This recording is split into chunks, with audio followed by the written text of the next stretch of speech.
ಪೂರ್ವದಲ್ಲಿ ರಕ್ತಬೀಜ ಎಂಬ ಮಹಾಶಕ್ತಿಯುತ ದಾನವನು ಭೂಮಿಯಲ್ಲಿ ಭಯಾನಕ ತಾಂಡವವಾಡುತ್ತಿದ್ದ.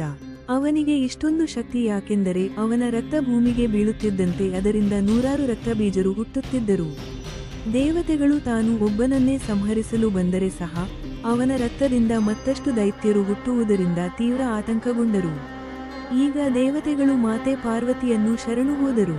ದೈತ್ಯನ ಸಂಹಾರದ ಜವಾಬ್ದಾರಿ ಮಾತೆಗೆ ಒಪ್ಪಿಸಲಾಯಿತು. ಕ್ರೋಧದ ಸ್ವರೂಪಿಯಾದ ಮಾ ಪಾರ್ವತಿ ಕಾಳಿ ರೂಪವನ್ನು ತಾಳಿಕೊಂಡು ರಣರಂಗ ಪ್ರವೇಶಿಸಿದರು. ರಕ್ತಬೀಜನನ್ನು ಭೀಕರ ಯುದ್ಧದಲ್ಲಿ ಮುಗಿಸಲು ಪ್ರಾರಂಭಿಸಿದರು. ಆದರೆ ಅವನ ರಕ್ತ ಭೂಮಿಗೆ ಬೀಳುತ್ತಿದ್ದಂತೆ ಇನ್ನಷ್ಟು ರಕ್ತಬೀಜರು ಹುಟ್ಟುತ್ತಿದ್ದರು. ಇದನ್ನು ಕಂಡ ಮಾತೆಯು ತನ್ನ ಜಿಹ್ವೆಯಿಂದ ಅವನ ರಕ್ತವನ್ನೇ ಕುಡಿಯತೊಡಗಿದರು. ಆದ್ದರಿಂದ ಭೂಮಿಗೆ ರಕ್ತ ಬೀಳಲಿಲ್ಲ ಮತ್ತು ರಕ್ತಬೀಜನಿಗೆ ಪುನರ್ಜನ್ಮ ಸಾಧ್ಯವಾಗಲಿಲ್ಲ. ಕೊನೆಗೆ ಕಾಳಿ ಅವನನ್ನು ಸಂಪೂರ್ಣವಾಗಿ ನಾಶ ಮಾಡಿದರು.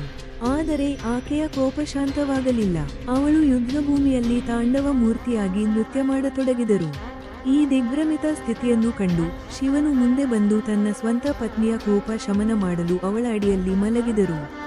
ಶಿವನನ್ನು ತಮ್ಮ ಪಾದಗಳಡಿ ನೋಡಿದ ಮಾತೆ ಪಾರ್ವತಿ ತಕ್ಷಣವೇ ತನ್ನ ಕ್ರೋಧವನ್ನು ನಿಯಂತ್ರಿಸಿ ಶಾಂತಳಾದರು.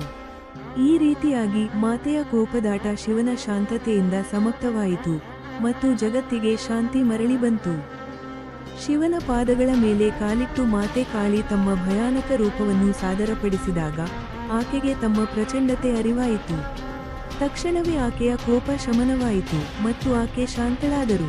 ದೇವತೆಗಳು ಮತ್ತು ಋಷಿಗಳು ಮಾತೆಗೆ ಕೃತಜ್ಞತೆ ಸಲ್ಲಿಸಿದರು. ಶಿವನು ಪಾರ್ವತಿಯ ನಿಜ ಸ್ವರೂಪವನ್ನು ಹೊಳಪಿಸಿದರು ಮತ್ತು ಜಗತ್ತಿಗೆ ಶಾಂತಿ ಮರಳಿತು. ಆ ನಂತರ ಶಿವ ಮತ್ತು ಪಾರ್ವತಿ ಹಿಮಾಲಯಕ್ಕೆ ಮರಳಿದರು. ಆದರೆ ಈ ಘಟನೆಯ ನಂತರ ಮಾತೆ ಪಾರ್ವತಿ ತಮ್ಮ ಶಕ್ತಿಯ ಮಹತ್ವವನ್ನು ಸಂಪೂರ್ಣವಾಗಿ ಅರಿತುಕೊಂಡರು. ಅವರು ಭಕ್ತರ ಪ್ರಾರ್ಥನೆಗೆ ಸದಾ ಉತ್ತರಿಸುವ ತಾಯಿಯಾಗಿ, ದುಷ್ಟನಾಶನಿಗೆ ಮತ್ತು ಸತ್ಪ್ರವೃತ್ತಿ ರಕ್ಷಣೆಗಾಗಿ ಸದಾ ಅಸ್ತಿತ್ವದಲ್ಲಿರುವ ದೇವಿಯಾಗಿ ಸ್ಥಾಪಿತರಾದರು.